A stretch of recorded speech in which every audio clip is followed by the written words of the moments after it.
iPlus Trying Solutionന്റെ പുതിയൊരു വീഡിയോയിലേക്ക് ഏവർക്കും സ്വാഗതം.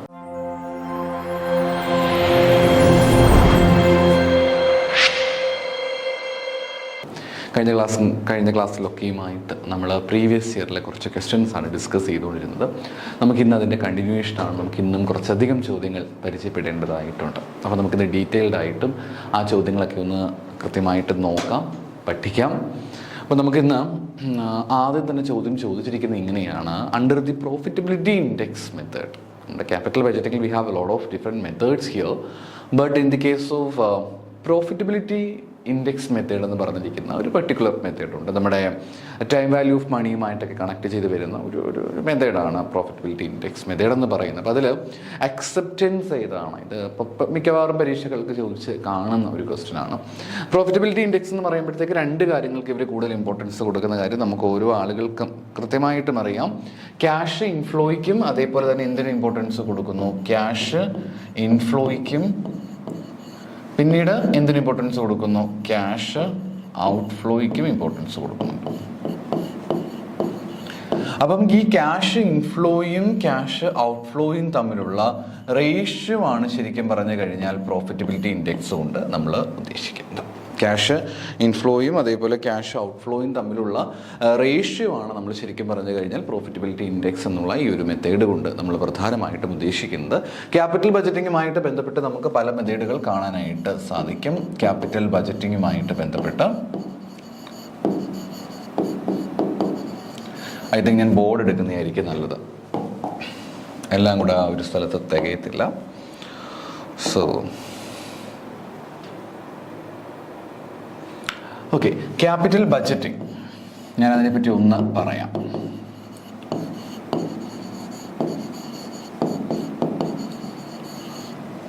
നമുക്ക് റെഡ് ഇങ്ക് ചൂസ് ചെയ്യാം.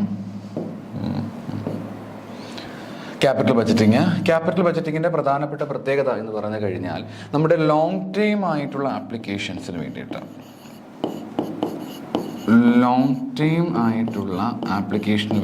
നമ്മളിത് യൂസ് ചെയ്യുന്നത്. ലോങ് ടൈം ആയിട്ടുള്ള ആപ്ലിക്കേഷന് വേണ്ടിയിട്ട് മാത്രവുമല്ല, ലോങ് ടൈം ആപ്ലിക്കേഷൻസ് എന്നുള്ളത് മാത്രം നമുക്ക് കണക്ട് ചെയ്യാനായിട്ട് പറ്റത്തില്ല. Large amount of money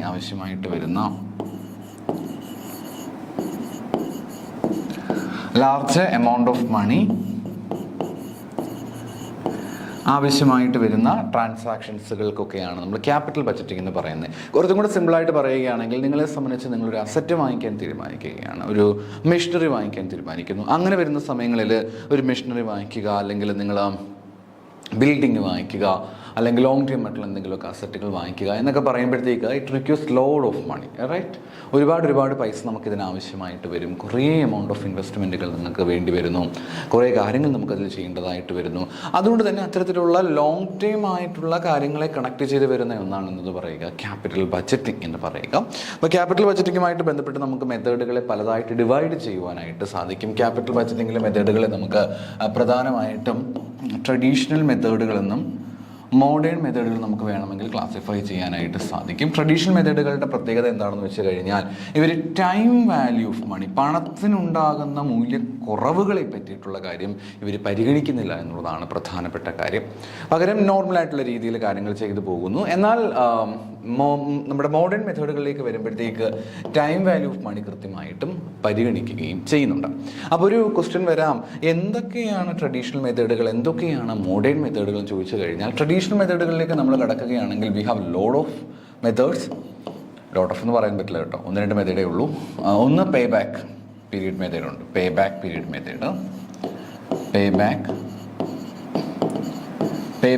method ഉണ്ട്.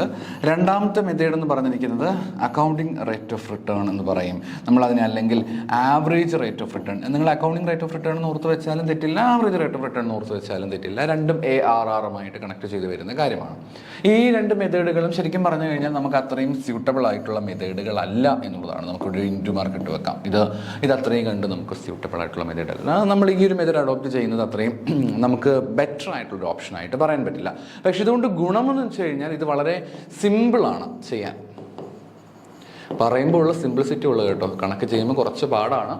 എന്നാലും നമ്മൾ തിയറിറ്റിക്കലായിട്ട് നോക്കുമ്പോൾ ഈ ഒരു മെത്തേഡ് ഭയങ്കര സിമ്പിൾ ആയിട്ടുള്ളൊരു മെത്തേഡായിട്ട് പറയാൻ പറ്റും. പിന്നെ ഈസി ടു അണ്ടർസ്റ്റാൻഡ് ആണ്. Easy to understand. Simple method ആണ്, ഈസി ടു അണ്ടർസ്റ്റാൻഡ് ആണ്. ഈ രണ്ട് കാര്യങ്ങളും ശരിയാണെങ്കിൽ പോലും ഏറ്റവും വലിയ ഡ്രോബാക്ക് എന്ന് പറയുന്നത് ടൈം വാല്യൂ എന്ന് പറഞ്ഞിരിക്കുന്ന കാര്യത്തെ പരിഗണിക്കുന്നില്ല എന്നുള്ളതാണ് ഏറ്റവും വലിയ ഡ്രോബാക്ക് എന്ന് പറയുന്നത്. അത് ഒഴിവാക്കിയിരുന്നെങ്കിൽ ഈ ഒരു മെത്തേഡ് വളരെ മനോഹരമായിട്ടുള്ള മെത്തേഡുകളായിരുന്നേനെ. അപ്പോൾ നമുക്കിനി ആവശ്യമായിട്ടുള്ളതും എല്ലാവരും ഫോളോ ചെയ്യുന്ന മെത്തേഡാണ് മോഡേൺ മെത്തേഡുകൾ എന്നറിയപ്പെടുന്ന ഈ മെത്തേഡുകൾ. മോഡേൺ മെത്തേഡുമായിട്ട് ബന്ധപ്പെട്ട് നമുക്ക് ഏറ്റവും നമ്മുടെ എല്ലാവരുടെയും പ്രിയപ്പെട്ട ക്വസ്റ്റ്യനൊക്കെ ഇടുന്ന ആൾക്കാരുടെ ഏറ്റവും പ്രിയപ്പെട്ട ഒരു മെത്തേഡാണ് നെറ്റ് പ്രസൻറ്റ് വാല്യൂ മെത്തേഡ്. പിന്നെ നമ്മുടെ സ്വന്തം IRR മെത്തേഡുണ്ട്. പിന്നെ പ്രോഫിറ്റബിലിറ്റി ഇൻഡെക്സ് മെത്തേഡ് ഉണ്ട്. ലാസ്റ്റ് ഡിസ്കൗണ്ടഡ് പേ ബാക്ക് പീരീഡ്. നമ്മൾ മുമ്പ് പഠിച്ചില്ലായിരുന്നോ പേ ബാക്ക് പീരീഡ് എന്ന് പറഞ്ഞത്? അതിനെ നമ്മൾ ഡിസ്കൗണ്ട് ചെയ്യുന്ന രീതിയാണ് ഡിസ്കൗണ്ടഡ് പേ ബാക്ക് പീരീഡ് മെത്തേഡ് എന്ന് പറയും.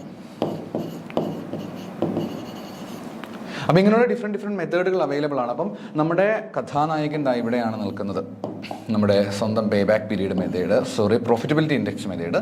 ഈ പ്രോഫിറ്റബിലിറ്റി ഇൻഡെക്സ് മെത്തേഡുമായിട്ട് ബന്ധപ്പെട്ടിട്ടാണ് ചോദ്യം ചോദിച്ചിരിക്കുന്നത്. പ്രോഫിറ്റബിലിറ്റി ഇൻഡെക്സ് മെത്തേഡുമായിട്ട് ബന്ധപ്പെട്ട് വരുമ്പോഴത്തേക്ക് ഈ പ്രോഫിറ്റബിലിറ്റി ഇൻഡെക്സ് ഒട്ടുമേ കാണാൻ പറ്റില്ലല്ലോ.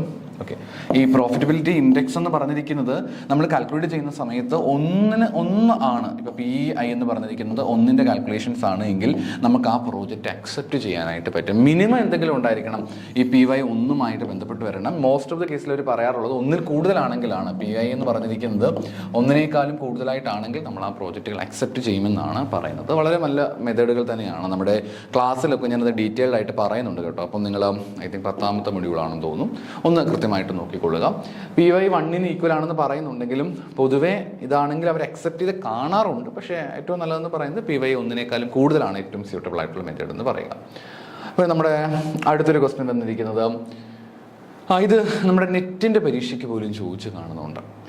ബിൽ റിസീവബിളുമായിട്ടൊക്കെ ബന്ധപ്പെട്ട് വരുന്ന ഇത് ഫിനാൻഷ്യൽ മാനേജ്മെൻറ്റിൽ തന്നെ വരുന്ന വർക്കിംഗ് ക്യാപിറ്റൽ മാനേജ്മെൻറ്റുമായിട്ടൊക്കെ ബന്ധപ്പെട്ട് വരുന്ന ഒരു തിയറിയാണ് ഇത്. അപ്പോൾ നമുക്കിതുമായിട്ട് ബന്ധപ്പെട്ടൊരു ക്വസ്റ്റ്യൻ ചോദിച്ചിരിക്കുന്നത് മാച്ച് ദ ഫോളോയിങ് ആണ്. We can see lot of items in the first session and another items in the second session. You have to match these items.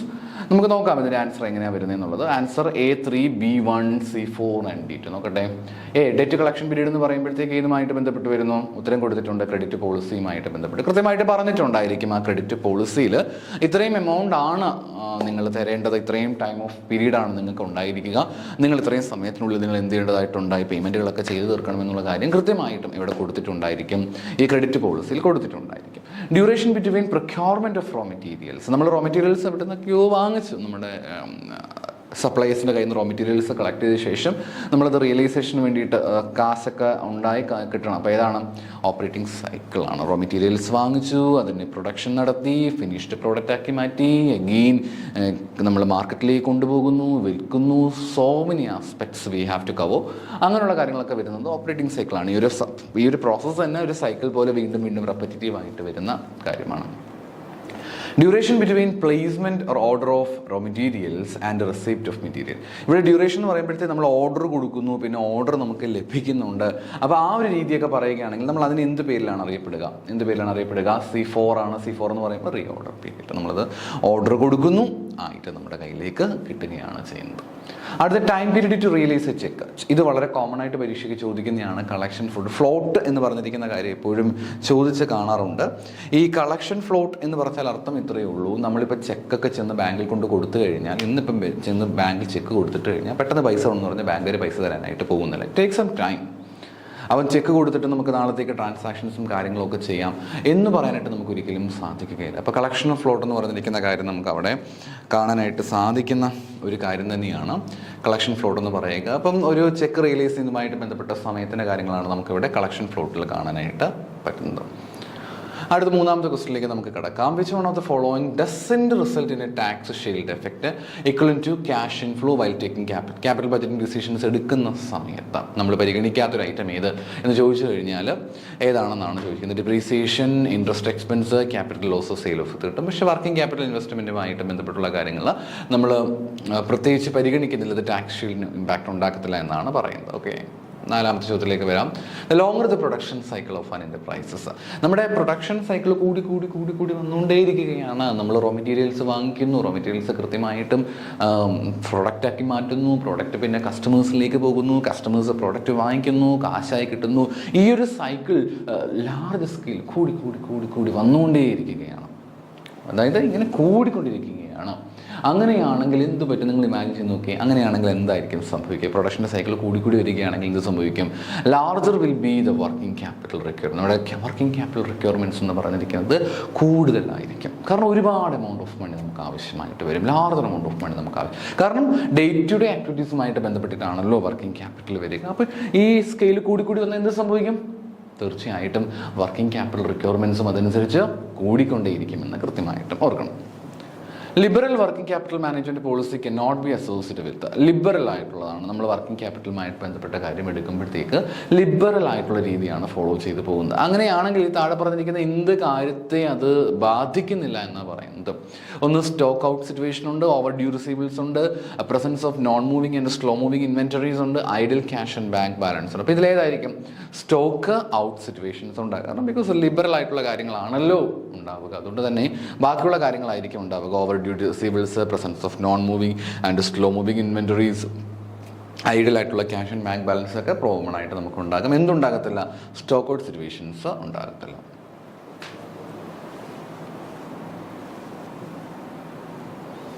ആറാമത്തെ ക്വസ്റ്റിലേക്ക് നമുക്ക് കിടക്കാം. ആറാമത്തെ ക്വസ്റ്റ്യൻ ഇങ്ങനെയാണ്: an undertaking given by a banker stating that the banker guarantees payment of an invoiced amount if all the underlying agreements are met, it is known as what? അതായത് പറഞ്ഞിരിക്കുകയാണ്, ഇത് ശരിക്കും പറഞ്ഞാൽ നമ്മുടെ എക്സ്പോർട്ടുമായിട്ടൊക്കെ ബന്ധപ്പെട്ട് വരുന്നതാണ്. You know what is export? എന്താണെന്ന് നിങ്ങൾക്കറിയാം. എക്സ്പോർട്ട് എന്ന് പറയുന്നത് നമ്മളെ സാധാരണ മറ്റു കയറ്റുമതി ചെയ്യുന്നതുമായിട്ടൊക്കെ ബന്ധപ്പെട്ട് വരുന്നൊരു കാര്യമാണ് ഈ കൊടുത്തിരിക്കുന്നത്. ലെറ്റർ ഓഫ് ക്രെഡിറ്റ് നമ്മളതിന് അറിയപ്പെടുന്ന പേര്. ഇവർ പറയുകയാണ്, ഓക്കെ നിങ്ങൾ ധൈര്യമായിട്ട് ഈ പ്രോഡക്റ്റുകൾ അവർക്ക് അയച്ചു കൊടുത്തോളൂ. ഇമ്പോർട്ട് ചെയ്യുന്ന ആളുകൾക്ക് എന്ത് ചെയ്യാൻ പറയുകയാണ്? അയച്ചു കൊടുത്തോളൂ, അവർ പൈസ തന്നിരിക്കും, ഞങ്ങളതിന് ഗ്യാരണ്ടി നിൽക്കുകയാണ് എന്ന് പറയുന്നൊരു സർട്ടിഫിക്കറ്റ് ആണെന്ന് പറയുക, ലെറ്റർ ഓഫ് ക്രെഡിറ്റ് എന്ന് പറയുക. അപ്പോൾ ലെറ്റർ ഓഫ് ക്രെഡിറ്റിന് അതിൻ്റേതായിട്ടുള്ളൊരു റിലവൻസ് ഉള്ളതായിട്ട് നിങ്ങൾ മനസ്സിലാക്കേണ്ടതായിട്ടുണ്ട്. ലെറ്റർ ഓഫ് ക്രെഡിറ്റ് എന്ന് പറയുന്നത് ഈ ഇൻ്റർനാഷണൽ ട്രാൻസാക്ഷൻസുമായിട്ട് ബന്ധപ്പെട്ട് കുറച്ചും കൂടെ ക്ലാരിറ്റി നമുക്ക് കൊണ്ടുവരികയാണെങ്കിൽ ഇൻ്റർനാഷണൽ ബിസിനസ്സുമായിട്ടൊക്കെ ബന്ധപ്പെട്ട് വരുന്ന വളരെ റിലവൻ്റ് ആയിട്ടുള്ളൊരു ആസ്പെക്റ്റ് ആണെന്ന് കൃത്യമായിട്ടും ഓർക്കണം. സോ അതാണ് എനിക്ക് അവിടെ പറയുവാനായിട്ടുള്ളത്, ലെറ്റർ ഓഫ് ക്രെഡിറ്റ് എന്ന് പറയുക.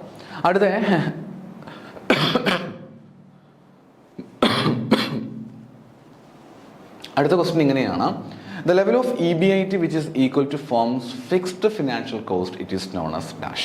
നമ്മുടെ EBITയുമായിട്ട് ബന്ധപ്പെട്ട് വരികയാണ്. ശരിക്കും പറഞ്ഞാൽ EBIT എന്ന് പറഞ്ഞത് earning before interest and tax ആണ്. EBIT എന്ന് പറഞ്ഞാൽ എന്താണ്? Earning before interest and tax ആണ്. ഈ പറഞ്ഞിരിക്കുന്ന earning before interest and tax എന്ന് പറഞ്ഞിരിക്കുന്ന എന്തുമായിട്ട് ഈക്വൽ ആയിട്ട് വരികയാണ്? ഫൈനാൻഷ്യൽ കോസ്റ്റുമായിട്ട്, ഒരു ഫിക്സ്ഡ് ആയിട്ടുള്ള ഫിനാൻഷ്യൽ കോസ്റ്റുമായിട്ട് ഈക്വൽ ആയിട്ട് വരുന്നു, തുല്യമായിട്ട് വരുന്നു. അങ്ങനെയാണെങ്കിൽ അവിടെ ഉണ്ടാകുന്ന സിറ്റുവേഷൻ എന്താണ്?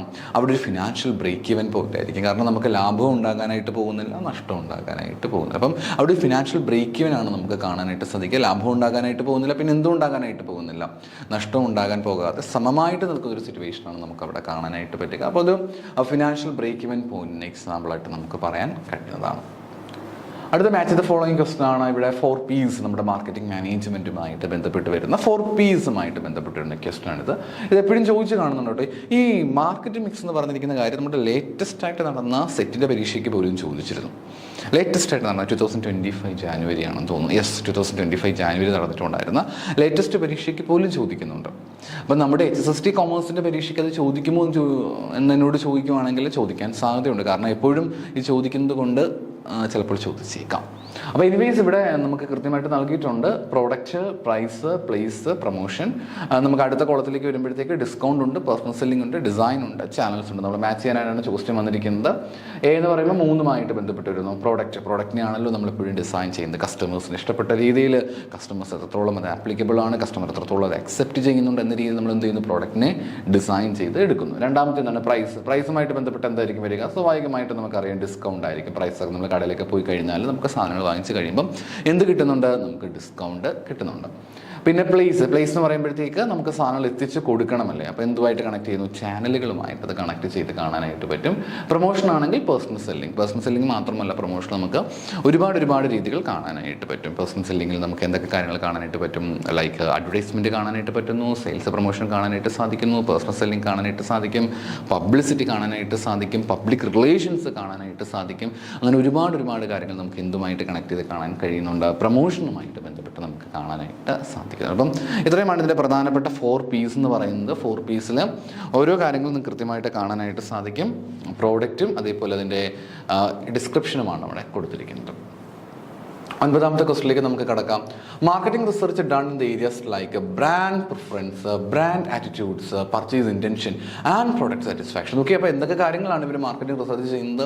ബ്രാൻഡ് പ്രിഫറൻസിനെ ഇവർ മാർക്കറ്റ് നോക്കുന്നു, പിന്നെ ബ്രാൻഡിൻ്റെ ആറ്റിറ്റ്യൂഡ്. നമ്മളൊരു ബ്രാൻഡ് കൊണ്ടുവരികയാണെങ്കിൽ കസ്റ്റമേഴ്സ് എങ്ങനെയാണ് അതിനെ ആറ്റിറ്റ്യൂഡ്, അവരുടെ ഒരു രീതി എങ്ങനെയാണ്, അവർ ഏത് രീതിയിലാണ് അവരെ അതിൽ കാണുന്നത്, ആറ്റിറ്റ്യൂഡ്സ്, അതേപോലെ പർച്ചേസ് ഇൻറ്റൻഷൻസ്, അതേപോലെ പ്രോഡക്റ്റിൻ്റെ സാറ്റിസ്ഫാക്ഷനൊക്കെ. അപ്പോൾ അവിടെ ഒരു റിസർച്ച് ചെയ്യുകയാണെങ്കിൽ ബയേഴ്സിൻ്റെ ബിഹേവിയർ ആണ് ഈ ആറ്റിറ്റ്യൂഡ് എന്ന് പറയുന്നത്, ഇൻറ്റൻഷൻ എന്ന് പറയുന്ന കാര്യങ്ങൾ, അങ്ങനെയുള്ള കാര്യങ്ങൾ, അതേപോലെ പ്രിഫറൻസ്, ഇവയെല്ലാം ഏതുമായിട്ട് കണക്ട് ചെയ്ത് വരുന്ന കാര്യമാണ്? ബിഹേവിയേഴ്സുമായിട്ട്, എസ്പെഷ്യലി കസ്റ്റമേഴ്സിൻ്റെ ബിഹേവിയേഴ്സുമായിട്ട്, ബയേഴ്സിൻ്റെ ബിഹേവിയേഴ്സുമായിട്ട് ബന്ധപ്പെട്ട് വരുന്നതാണ്. അപ്പോൾ അതൊക്കെ ബയേഴ്സിൻ്റെ ബിഹേവിയറിനകത്ത് വരുന്ന കാര്യമാണ്. പത്താമത്തെ ക്വസ്റ്റ്യൻ ഇങ്ങനെയാണ്: the phase of life cycle of a product featured by slow down in sales growth since a product has achieved acceptance by most potential. കാരണം ഇനി ഒരു വളർച്ച ആ ലൈഫ് സൈക്കിൾ ഉണ്ടാകാൻ പോകുന്നില്ല, കഴിഞ്ഞു. ഇനി ദിസ് ഈസ് എ പീക്ക്, അതായത് ഓൾമോസ്റ്റ് അതിൻ്റെ അവസാനഘട്ടം എന്ന് പറയാൻ പറ്റില്ല, അതിൻ്റെ ഉയർച്ചകളുടെ അവസാന ഘട്ടങ്ങളിലേക്ക് എത്തിക്കഴിഞ്ഞു. ഇനി താഴ്ചകളിലേക്കാണ് പോകാനായിട്ടുള്ളത്.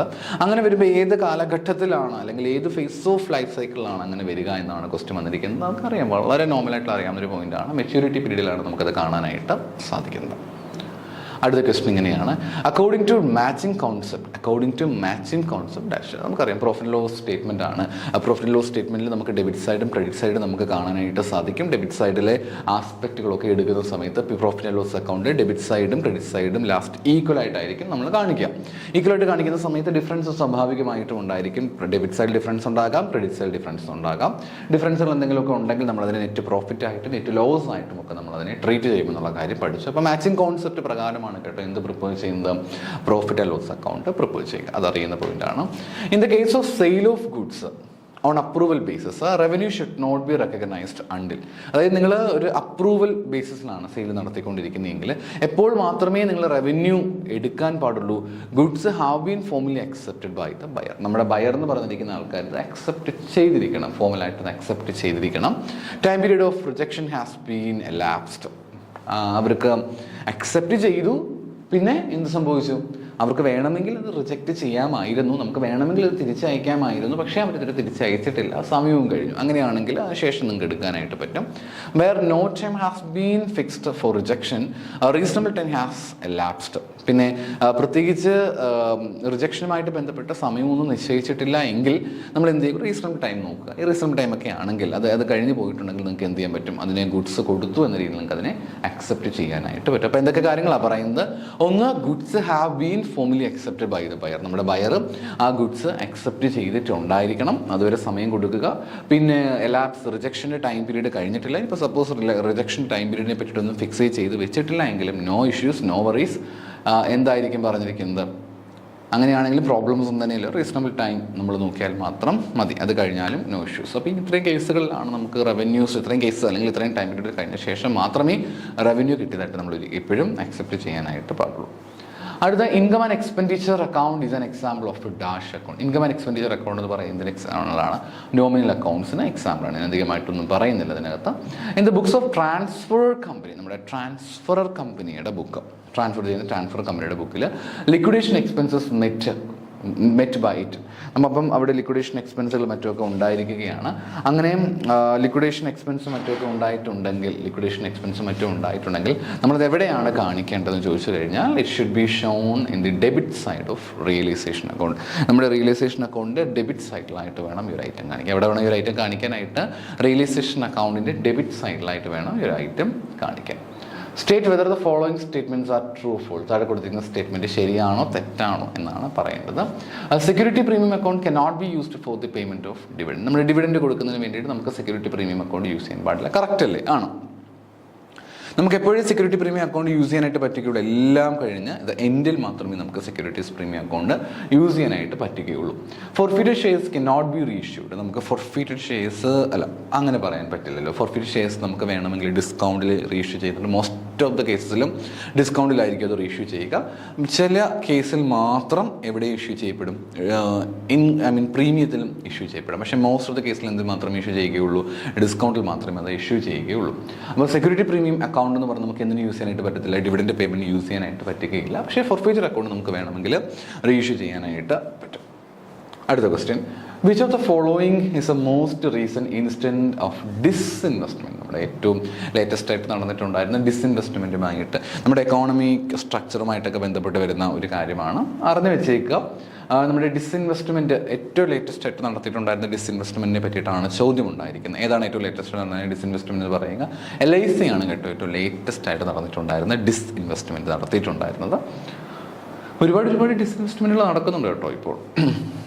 അടുത്തത്, how many stock of companies are including Nifty? നിഫ്റ്റിയിൽ എത്ര സ്റ്റോക്ക് ഓഫ് കമ്പനീസ് ഉണ്ട്? ഇൻഡെക്സുകളല്ല, കമ്പനീസ് ഉണ്ട്. നിഫ്റ്റി എന്ന് പറഞ്ഞിരിക്കുന്നത് വളരെ ഫേമസ് ആയിട്ടുള്ള നമ്മുടെ നാഷണൽ സ്റ്റോക്ക് എക്സ്ചേഞ്ചുമായിട്ടൊക്കെ കണക്ട് ചെയ്ത് വരുന്നതാണ് നിഫ്റ്റി എന്നൊക്കെ പറയുന്നത്. അപ്പോൾ നിഫ്റ്റിയിൽ എത്ര കമ്പനികളുടെ സ്റ്റോക്കാണ് നമുക്ക് നിലവിലുള്ളത് എന്ന് ചോദിച്ചു കഴിഞ്ഞാൽ 50, ഓർത്തിരിക്കുക എളുപ്പമില്ലേ, 50 സ്റ്റോക്കാണ് നമുക്ക് ഇവിടെ ഉള്ളത് നിഫ്റ്റിയിൽ ഉള്ളതെന്ന് ഓർത്ത് വെക്കാം. ADR ചോദിക്കാറുണ്ട്, GDR ചോദിക്കാറ്. ADR ഒക്കെ എന്ത് സിമ്പിളായിട്ടുള്ള ക്വസ്റ്റൻ ആയിരുന്നു പ്രാവശ്യം ചോദിച്ചിട്ടുണ്ടായിരുന്നത്. അമേരിക്കൻ ഡെപ്പോസിറ്ററി റെസിപ്റ്റ് എന്നാണ് ADR അറിയപ്പെടാറുള്ളത്. വളരെ സിമ്പിൾ ആയിട്ടുള്ളൊരു ചോദ്യമായിരുന്നു ADR. 19ാമത്തെ ക്വസ്റ്റ്യൻ ഇങ്ങനെയാണ്, a system which is self contained and does not exchange information with its എൻവോം. ഇത് നമ്മൾ എനിക്കൊന്ന് റെപ്പറ്റീവായിട്ട് വന്നിട്ടുള്ളതാണ്. നമ്മൾ അതിപ്പോൾ ക്ലോസ്ഡ് ആയിട്ടുള്ള ഒരു സർക്കിൾ ആണെങ്കിൽ നമുക്ക് ഊഹിക്കാമെന്നല്ലേ ഉള്ളൂ. അടച്ചിട്ടേക്കുന്ന ഒരു സിറ്റുവേഷൻ, അടച്ചിട്ടേക്കുന്ന ഒരു എക്കോണമി, അടച്ചിട്ടേക്കുന്ന ഒരു എൻവയോൺമെൻറ്റ്. ഇവിടുത്തെ പ്രത്യേകത എന്താണ്? ഇവർക്കൊരിക്കലും പുറത്തോട്ട് പോകാൻ താല്പര്യമില്ല, അല്ലെങ്കിൽ ഇവർക്ക് പുറത്തുള്ള ഇൻഫർമേഷൻസുമായിട്ട് ഒരു എക്സ്ചേഞ്ച് ചെയ്യത്തില്ല. ഇങ്ങോട്ടും ഇൻഫർമേഷൻസ് ഉണ്ടാകത്തില്ല, അങ്ങോട്ടും കാണത്തില്ല. ക്ലോസ്ഡ് ആയിട്ടുള്ള രീതിയായിരിക്കും ഇവർക്ക് ഉണ്ടായിരിക്കുക. 20ാമത്തെ question, while solving a maximization linear programming problem. അത് LPP-യുമായിട്ട് ബന്ധപ്പെട്ട് പല പ്രോബ്ലംസ് ഉണ്ട്. മിനിമൈസേഷൻ ഉണ്ട്, മാക്സിമൈസേഷൻ ഉണ്ട്. ഇവിടെ മാക്സിമൈസേഷൻ ആണ് വന്നിരിക്കുന്നത്. ദ ഇൻകമിംഗ് വേരിയബിൾ ഹാസ്, ഇവിടെ maximisation of linear programming problem ആണ്. അപ്പോൾ ഇതിൽ ഇൻകമിംഗ് വേരിയബിൾസ് എന്ന് പറയുമ്പോൾ എന്താണ് പ്രത്യേകത? It is a highest positive value in the net evaluation row. നമ്മുടെ നെറ്റ് ഇവാലുവേഷൻ റോ എടുക്കുകയാണെങ്കിൽ അതിൽ ഏറ്റവും ഹയസ്റ്റ് ആയിട്ടുള്ള പോസിറ്റീവ് വാല്യൂ ആണ് ഇത് കാണിക്കുന്നത്. ഈ പറഞ്ഞിരിക്കുന്ന മാക്സിമൈസേഷനകത്ത് LPP-ക്കകത്ത് നമുക്ക് മാക്സിമൈസേഷനിൽ കാണാനായിട്ട് പറ്റുക നമ്മുടെ നെറ്റ് ഇവാലുവേഷൻ റേഷ്യോയിലെ ഹയസ്റ്റ് പോസിറ്റീവ് വാല്യൂ. അടുത്ത, ആർട്ടിഫിഷ്യൽ വേരിയബിൾസ് ആർ ഇൻട്രൊഡ്യൂസ്ഡ്. എപ്പോഴാണ് നമ്മൾ ആർട്ടിഫിഷ്യൽ വേരിയബിൾ, ഇതൊക്കെ നമ്മുടെ ഓപ്പറേഷണൽ റിസർച്ച് എന്ന് പറഞ്ഞിരിക്കുന്ന ടോപ്പിക്കുമായിട്ട് കവർ ചെയ്ത് വരുന്നതാണ്. ആർട്ടിഫിഷ്യൽ വേരിയബിൾസ് എന്ന് പറഞ്ഞിരിക്കുന്ന വേരിയബിൾസ് നമ്മൾ എപ്പോഴാണ് ഇൻട്രൊഡ്യൂസ് ചെയ്യുക? In order to convert inequalities of less than or equal to constraints in to equation. നമുക്കൊരു പർട്ടിക്കുലർ ഇക്വേഷൻ ഉണ്ട്. ആ ഇക്വേഷൻ നമുക്ക് എന്ത് കാണാനായിട്ട് പറ്റുകയാണ്? ഇൻഇക്വാളിറ്റി ഉണ്ടാവുകയാണ്. അപ്പോൾ ഇൻഇക്വാളിറ്റി ഉണ്ടാവുകയാണെങ്കിൽ നമ്മൾ സ്വാഭാവികമായിട്ടും ഒരു ആർട്ടിഫിഷ്യൽ വേരിയബിൾ നമുക്ക് ഇൻട്രൊഡ്യൂസ് ചെയ്യേണ്ടതായിട്ട് വരും. അപ്പം ആ ഒരു ഇൻഇക്വാളിറ്റീസ് നമുക്കൊന്ന് കൺവേർട്ട് ചെയ്യാൻ വേണ്ടിയിട്ടാണ് നമ്മൾ എന്ത് യൂസ് ചെയ്യാറുള്ളത്? ആർട്ടിഫിഷ്യൽ വേരിയബിൾസും മറ്റുമൊക്കെ നമ്മളിവിടെ കൃത്യമായിട്ടും യൂസ് ചെയ്യാറുള്ളത്. 2 events ആർ മ്യൂച്വലി എക്സ്ക്ലൂസീവ്. നമ്മുടെ ഈ പ്രോബിലിറ്റിയുമായിട്ടൊക്കെ കണക്ട് ചെയ്ത് വരുന്നൊരു കാര്യമാണ്. 2 ഇവൻറ്റ്സുകളും മ്യൂച്വലി എക്സ്ക്ലൂസീവ് ആണെന്ന് അസ്യൂം ചെയ്യുക. 2 ഇവൻറ്റ്സുകൾ എന്താണ്? മ്യൂച്വലി എക്സ്ക്ലൂസീവ് ആണ്. എപ്പോഴാണ് 2 ഇവൻറ്റുകൾ മ്യൂച്വലി എക്സ്ക്ലൂസീവ് ആയിട്ട് മാറുന്നത്? എപ്പോഴായിരിക്കും? Both events cannot occur the same time. ഏതെങ്കിലും ഒന്ന് നടക്കുമ്പോൾ ഓട്ടോമാറ്റിക്കലി മറ്റേ നടക്കത്തില്ല. ഏതെങ്കിലും ഒരെണ്ണം മാത്രമേ ഇവിടെ കാണുകയുള്ളൂ, A അല്ലെങ്കിൽ B. അതാണ് മ്യൂച്വലി എക്സ്ക്ലൂസീവ്. A നടന്നു കഴിഞ്ഞാൽ ഓട്ടോമാറ്റിക്കലി B ചെയ്യാനായിട്ട് പറ്റത്തില്ല. B ആണ് എടുക്കുന്നെങ്കിൽ നിങ്ങൾക്ക് എന്ത് ചെയ്യാനായിട്ട് പറ്റില്ല? A നടക്കാനായിട്ട് പറ്റില്ല. ഒന്നുകിൽ നിങ്ങൾക്ക് ട്രിവാൻഡ്രത്തേക്ക് പോകാം, അല്ലെങ്കിൽ നിങ്ങൾക്ക് എങ്ങോട്ട് പോകാം? എറണാകുളത്തേക്ക് പോകാം. അല്ല, അറ്റ് എ ടൈം നമുക്ക് 2 സ്ഥലത്തും പോകാനായിട്ട് പറ്റുകയില്ലല്ലോ. അപ്പം ഏതെങ്കിലും ഒന്ന് നടക്കുകയാണെങ്കിൽ മറ്റൊന്ന് നടക്കാതിരിക്കുന്ന സിറ്റുവേഷനെയാണ് നമ്മൾ എന്തെന്ന് പറയുക? മ്യൂച്വലി എക്സ്ക്ലൂസീവ് എന്ന രീതിയിൽ പറയുന്നത്. 23ാമത്തെ ക്വസ്റ്റ്യൻ ഇങ്ങനെയാണ്, state whether the following statements are true or false. താഴെ കൊടുത്തിരിക്കുന്ന സ്റ്റേറ്റ്മെൻറ്റുകൾ ശരിയാണോ തെറ്റാണോ എന്ന് കൃത്യമായിട്ടും പറയുക. If the value of P in a binomial distribution it is 0.5, then the distribution is symmetrical. The right and left tails of a normal distribution touches the horizontal axis only at infinity. അപ്പോൾ ഇവിടെ പറയുന്നത് ഇങ്ങനെയാണ്, നമ്മുടെ binomial ഡിസ്ട്രിബ്യൂഷനിൽ P എന്ന് പറയുന്നത് 0.5 ആണെങ്കിൽ symmetrical ആണ്. P എന്ന് പറയുന്നത് 0.5 ആണെങ്കിൽ Q എന്ത് തന്നെയായിരിക്കും? 0.5 തന്നെയായിരിക്കും. 2 സൈഡിലും ഒരുപോലെ തന്നെ വരുമ്പോഴത്തേക്ക് നമ്മൾ അതിന് എന്ത് പേരിൽ അറിയപ്പെടുന്നു? സിമെട്രിക്കൽ ഡിസ്ട്രിബ്യൂഷൻ എന്ന പേരിൽ അറിയപ്പെടുന്നു. അപ്പം ബൈനോമിയൽ ഡിസ്ട്രിബ്യൂഷനിൽ കറക്റ്റാണ്, ഒരു ഡിസ്ട്രിബ്യൂഷൻ എന്തായിട്ട് മാറുന്നു? സിമെട്രിക്കലായിട്ട് മാറുകയാണ്. The right and left tails of a normal distribution touches the horizontal axis only at infinity. അത് നമ്മുടെ നോർമൽ ഡിസ്ട്രിബ്യൂഷനുമായിട്ട് ബന്ധപ്പെട്ട് വരുന്ന ഒരു ചോദ്യമാണ്. അതിൽ ലെഫ്റ്റ് സൈഡ് നിങ്ങൾക്ക് കാണാനായിട്ട് സാധിക്കും, റൈറ്റ് സൈഡ് നിങ്ങൾക്ക് കാണാനായിട്ട് പറ്റും. അപ്പോൾ ഇതൊരിക്കലും തറയിൽ ടച്ച് ചെയ്യാറേ ഇല്ല. അപ്പോൾ അവരെന്ത് ചെയ്യും? ഇതിങ്ങനെ ഇൻഫൈനറ്റ് ആയിട്ട് ഇങ്ങനെ പോയിക്കൊണ്ടേയിരിക്കുന്നതാണ്. ഒരിക്കലും ഇത് തറയിൽ ടച്ച് ചെയ്യുകയില്ല. അപ്പോൾ അങ്ങനെ തറയിൽ ടച്ച്, എങ്ങാനും ഒരു തറയിൽ ടച്ച് ചെയ്യുന്നുണ്ടെങ്കിൽ എപ്പോൾ മാത്രമേ ടച്ച് ചെയ്യുകയുള്ളൂ? ഇൻഫിനിറ്റി സിറ്റുവേഷൻസ് വരുന്നത്. അതൊരിക്കലും ഉണ്ടാകാത്തൊരു സിറ്റുവേഷനാണ്. എന്നാലും ഇൻഫിനിറ്റി വരുന്ന സമയത്തായിരിക്കും നമുക്ക് എന്ത് കാണാൻ പറ്റുക? തറയിൽ ടച്ച് ചെയ്യുന്നതായിട്ട് നമുക്ക് കാണുവാനായിട്ട് പറ്റുന്നത്. അടുത്ത ക്വസ്റ്റ്യൻ ഇങ്ങനെയാണ്, breakdown of electricity supply in a city follows dash distribution. Okay, അവിടെ ഒരു ഇലക്ട്രിസിറ്റി സപ്ലൈയിൽ ബ്രേക്ക് ഡൗൺ, അതായത് ഇലക്ട്രിക് സപ്ലൈ അവിടെ ഉണ്ടാകുന്നില്ല, ഒരു പർട്ടിക്കുലർ ടൗണിൽ ഒരു ഇലക്ട്രിസിറ്റി സപ്ലൈ ഉണ്ടാകുന്നില്ല എന്ന് കരുതുക. അങ്ങനെയാണ് എന്ത് ഡിസ്ട്രിബ്യൂഷൻ എക്സാമ്പിളാണ്? ഇപ്പോഴും പറയുന്നതാണ്, പോയിസൺ ഡിസ്ട്രിബ്യൂഷൻ ഏറ്റവും നല്ലൊരു എക്സാമ്പിളാണ് ഇലക്ട്രിസിറ്റി സപ്ലൈ ഒന്നും ഉണ്ടാകാതിരിക്കുന്ന സിറ്റുവേഷൻ എന്ന് പറയുക. അപ്പോൾ ഇതിന് എക്സാമ്പിളായിട്ട് നമുക്ക് പറയാൻ സാധിക്കും പോയിസൺ ഡിസ്ട്രിബ്യൂഷൻ. കാരണം ഒരുപാട് നമ്പർ ഓഫ് ആളുകളിലേക്ക് നമുക്കത് കാണാനായിട്ട് പറ്റും. In a normal distribution the mode is, ഒരു നോർമൽ ഡിസ്ട്രിബ്യൂഷൻ ആണെങ്കിൽ എൻ്റെ മോഡ് എപ്പോഴും എങ്ങനെയായിരിക്കും? മോഡ് എങ്ങനെയാണെന്നാണ്, ഒന്ന് greater than mean, greater than median, greater than mean and medium, equal to mean and medium. ഇപ്പം നോർമൽ ഡിസ്ട്രിബ്യൂഷൻ ആണ്, നമുക്കറിയാം മോഡും മീനും മീഡിയനും ഒരുപോലെ ആയിരിക്കും. നോർമൽ ഡിസ്ട്രിബ്യൂഷൻ എപ്പോഴും എങ്ങനെയാണ്? മോഡും അതേപോലെ മീനും അതേപോലെ മീഡിയനും മൂന്നും ഈക്വലായിട്ടായിരിക്കും എപ്പോഴും നമുക്ക് നോർമൽ ഡിസ്ട്രിബ്യൂഷനിൽ കാണാനായിട്ട് പറ്റുന്നത്. Observing and collecting information about the gender of the respondent is an example of dash scale. നമ്മൾ ജെൻഡേഴ്സിനെ പറ്റിയിട്ട് മെയിൽ ആണോ ഫീമെയിൽ ആണോ അങ്ങനെയൊക്കെ നമ്മൾ ജെൻഡേഴ്സിനെ പറ്റിയൊക്കെ നമ്മൾ കാൽക്കുലേഷൻ ചെയ്യുകയാണെങ്കിൽ ഏത് സ്കെയിലിന് എക്സാമ്പിൾ ആയിട്ടാണ് പറയുന്നത്? ജെൻഡേഴ്സിനെ പറ്റി പറയുകയാണെങ്കിൽ ഏത് സ്കെയിലായിരിക്കും? കോമൺ ആയിട്ട് നമുക്ക് ഊഹിക്കാവുന്നതേ ഉള്ളൂ. It is an example of nominal scale. നമുക്കതിന് എന്തിൻ്റെ എക്സാമ്പിളായിട്ട് പറയാൻ സാധിക്കുന്നു? നോമിനൽ സ്കെയിലിൻ്റെ എക്സാമ്പിളായിട്ട് നമുക്ക് പറയാനായിട്ട് പറ്റുക. നോമിനൽ സ്കെയിലിന് എക്സാമ്പിളാണ്, കാരണം ജെൻഡേഴ്സ് എന്നൊക്കെ പറയുമ്പോഴത്തേക്ക് അത് നോമിനൽ സ്കെയിലുമായിട്ട് ബന്ധപ്പെട്ട് വരുന്നതാണ്.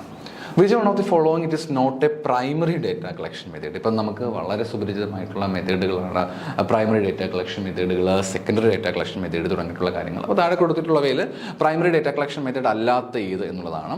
ഇൻ്റർവ്യൂവിംഗ് എന്തിന് എക്സാമ്പിളാണ്? ഒരു പ്രൈമറി ഡേറ്റ കളക്ഷൻ മെത്തേഡാണ്. സർവേ എന്തിന് എക്സാമ്പിളായിട്ട് പറയാൻ സാധിക്കുന്നു? പ്രൈമറി ഡേറ്റ കളക്ഷൻ മെത്തേഡുകൾക്ക് എക്സാമ്പിളായിട്ട് പറയാൻ സാധിക്കുന്നു. ഫോക്കസ് ഗ്രൂപ്പ് ഇൻ്റർവ്യൂസ് എന്ന് പറയുന്നതും എന്തിന് ഉദാഹരണമായിട്ട് നമുക്ക് പറയാൻ സാധിക്കുന്നു? പ്രൈമറി ഡേറ്റ കളക്ഷൻ ഉദാഹരണമായിട്ട് നമുക്ക് പറയാനായിട്ട് സാധിക്കുന്നു. എന്നാൽ റിസർച്ച് പബ്ലിക്കേഷൻസ് എന്തിന് ഉദാഹരണമാണ്? സെക്കൻഡറി ഡേറ്റ കളക്ഷന് ഉദാഹരണമാണ്. റിസർച്ച് പബ്ലിക്കേഷൻസ് എപ്പോഴും എന്തിന് ഉദാഹരണമായിട്ട് നമുക്ക് പറയേണ്ടതാണ്? സെക്കൻഡറി ഡേറ്റ കളക്ഷൻ ഉദാഹരണമാണ്. ബാക്കിയുള്ള മൂന്ന് കാര്യങ്ങളും, ഇൻ്റർവ്യൂവിംഗ് ആണെങ്കിലും സർവേ ആണെങ്കിലും ഫോക്കസ്ഡ് ഗ്രൂപ്പ് ആണെങ്കിലും, ഈ മൂന്ന് കാര്യങ്ങളും എന്തിന് ഉദാഹരണമായിട്ട് പറയാൻ പ്രൈമറി ഡേറ്റ കളക്ഷൻ ഉദാഹരണമായിട്ട് നമുക്ക് പറയുവാനായിട്ട് പറ്റും. പിന്നെ ഒരു മാച്ച് ദ ഫോളോയിങ് ക്വസ്റ്റ്യൻ ആണ്. നമുക്ക് പരിചിതമായിട്ടുള്ള മോട്ടിവേഷനുമായിട്ട് ബന്ധപ്പെട്ട് വരുന്ന, അതിൽ പ്രധാനപ്പെട്ട തിയറീസൊക്കെ ഫോമുലേറ്റ് ചെയ്തിരിക്കുന്നതും ആരാണ് ആ തിയറീസ് കൊണ്ടുവന്നിരിക്കുന്നത് അതിനെപ്പറ്റി പറയുന്ന ഒരു ക്വസ്റ്റ്യനാണ് നമുക്കിവിടെ കാണാനായിട്ട് പറ്റുക. അപ്പോൾ ലിസ്റ്റിൽ നമുക്ക് ഇസഡ് കോൺസെപ്റ്റ് തിയറിയെ പറ്റി പറയുന്നുണ്ട്, പിന്നെ മാക്കൻസിയുടെ 7S ഫ്രെയിംവർക്കിനെ പറ്റി പറയുന്നുണ്ട്, പിന്നെ ഹ്യൂമൻ റിലേഷൻ അപ്രോച്ചിനെ പറ്റി പറയുന്നുണ്ട്, MBOയെ പറ്റി പറയുന്നുണ്ട്. ലിസ്റ്റ് 2 വരുമ്പോഴത്തേക്ക് നിങ്ങൾക്ക് കുറേ ആൾക്കാരെ കാണാനായിട്ട് പറ്റും. TJ Peters and RH Waterman, ഇതൊക്കെ എപ്പോഴും റെപ്പറ്റേറ്റീവ് ആയിട്ട് വരുന്നതാണ്. പീറ്റർ ഓഫ് ട്രക്കർ, അതും റെപ്പറ്റേറ്റീവ് ആയിട്ട് വരുന്നുണ്ട്. WG ഔഷി ആൻഡ് MM ജയ്പർ, എൽട്ടൺ മായോ. അപ്പോൾ ഈ 4 ആൾക്കാർ ഇവിടെ കൊടുത്തിട്ടുണ്ട്. തൊട്ട് സൈഡിലായിട്ട് 4 കോൺസെപ്റ്റുകളും കൊടുത്തിട്ടുണ്ട്. ഇവ തമ്മിൽ പരസ്പരം മാച്ച് ചെയ്യാനായിട്ടാണ് ചോദ്യം വന്നിരിക്കുന്നത്. ആൻസർ ഏതാണ് നമുക്ക് നോക്കാം. എ എന്ന് പറഞ്ഞിരിക്കുന്ന 3 തിയറി ഓഫ് ഇസഡ് കോൺസെപ്റ്റ് അറിയാം. WG ഔഷി ആൻഡ് AM ജയ്പർ ആണത് കണ്ടുപിടിച്ചത്. വളരെ സുപരിചിതമായിട്ടുള്ള ഒരു കോൺസെപ്റ്റാണ്. മാക്കൻസിയുടെ 7S ഫ്രെയിംവർക്ക് അതായിരിക്കും കണ്ടുപിടിച്ചിട്ടുണ്ടായിരിക്കാം. മാക്കൻസിയുടേത് TJ Peters and WH Waterman. അത് എപ്പോഴും ചോദിച്ച് കാണുന്നുണ്ട് മാക്കൻസിയുടെ കാര്യം. ഹ്യൂമൻ റിലേഷൻ അപ്രോച്ച് എന്ന് പറയുമ്പോൾ നമുക്ക് വളരെ പരിചിതമായിട്ടുള്ള എൽട്ടൺ മായോയും. MBO എന്ന് പറയുന്നത് ആരാണ് കണ്ടുപിടിച്ചിരിക്കുന്നത്? Peter of ട്രക്കറുമാണ് കണ്ടുപിടിച്ചിരിക്കുന്നത്. അപ്പോൾ എന്നൊന്നുകൂടെ പറയാം. തിയറി ഓഫ് ഇസഡ് കോൺസെപ്റ്റ് എന്ന് പറയുമ്പോൾ ആര് കണ്ടുപിടിച്ചു? Theory of Z concept WG Ouchi and AM Jaeger. മാക്കൻസിയുടെ 7S ഫ്രെയിംവർക്ക് എന്ന് പറയുമ്പോഴത്തേക്ക് TJ Peters and RH Waterman. Human relation approaches Elton Mayo. MBO ആരാണ് കണ്ടുപിടിച്ചിരിക്കുന്നത്? പീറ്റർ ഓഫ് ട്രക്കറാണ് കണ്ടെത്തിയിരിക്കുന്നത്. അടുത്ത ക്വസ്റ്റ്യൻ ഇങ്ങനെയാണ്. When A horizontal set of divisional reporting relationship is super imposed on a hierarchical function organization structure we get dash structure. ഒരു horizontal set of divisional റിപ്പോർട്ടിങ്ങിനെ പറ്റിയിട്ട് പറയുകയാണ്. ഒരു hierarchical functional organisation സ്ട്രക്ചറുമായിട്ട് ബന്ധപ്പെട്ട് പറയുമ്പോൾ എങ്ങനെയുള്ള ഒരു സ്ട്രക്ചർ ആയിരിക്കും നമുക്ക് അതുവഴിയായിട്ട് ലഭിക്കാൻ ചോദിച്ചു കഴിഞ്ഞാൽ അത് മെട്രിക് സ്ട്രക്ചറിന് ഉദാഹരണമായിട്ട് നമുക്ക് പറയാനായിട്ട് പറ്റും. ഇന്ന് നമ്മൾ 29 ക്വസ്റ്റ്യൻസ് ആണ് കവർ ചെയ്തിട്ടുണ്ടായിരുന്നത്. ബാക്കിയുള്ള നമുക്ക് അടുത്ത ക്ലാസ്സിൽ നോക്കാം. Thank you.